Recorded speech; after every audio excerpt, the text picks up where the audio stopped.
Good morning. Welcome back to Morning Motivation with Matthew Daniels, and today I'm going to tell you guys about peace within my eyes. That's right, peace within my eyes. But what is Matthew Daniels talking about? A long time ago, in a land which sat next to an active volcano that we now call Mount Vesuvius, there sat a thriving city known as Pompeii.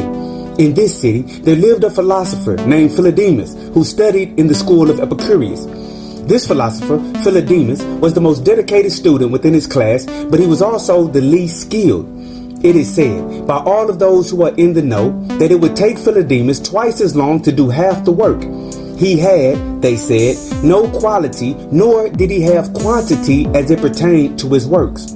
He was ridiculed by his peers, and they showed him no respect.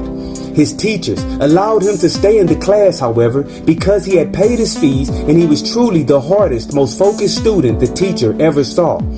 Over time, even though Philodemus was slower than the rest of the students, he amassed a greater body of work.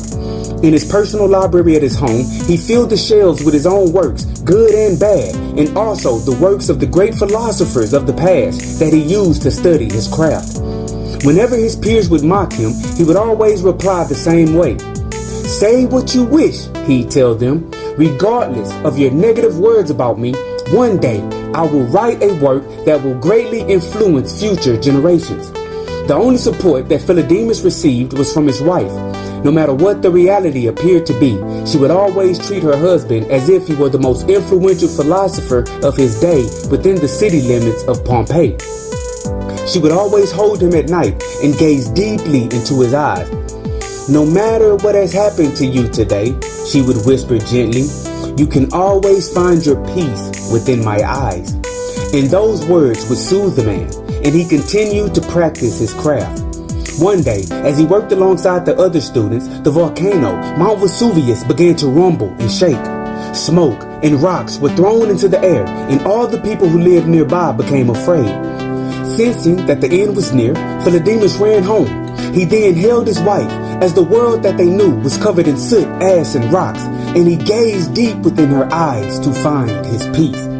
A long time after this event, a group of archaeologists were digging in the ruins of Pompeii, and they discovered a buried library and a buried couple who died in an embrace. Once the scientists used their technology to examine the books contained within, the library of an Epicurean philosopher named Philodemus and his written works started to greatly influence future generations, just as Philodemus had said it would. And so, the morning motivation of the day is peace within my eyes. Never make the mistake, family, of judging yourself or your progress by using the standards set forth by others, especially if the standard set forth by others is flawed. If you are truly following your heart and doing that which you came to earth to do, you must continue to do it, whether others like it or not. The only way in which you can fail is if you never make the attempt. In life, the things that we do affect more than just us. It also affects those who will come after us. So, the only way to properly understand your mission is by considering the implications of it on generations unseen. Success at your craft cannot be defined by someone who was not given the task. Success is rooted solely in whether or not you do what you were told to do. So, today, family, go out and do good and chase your dreams with all of your being, and one day you will succeed. And remember, you are awesome, you are amazing, you are wonderful, and you are great, and you are going to change the world. I just hope I'm still allowed to see it, family. I'm out. Good morning.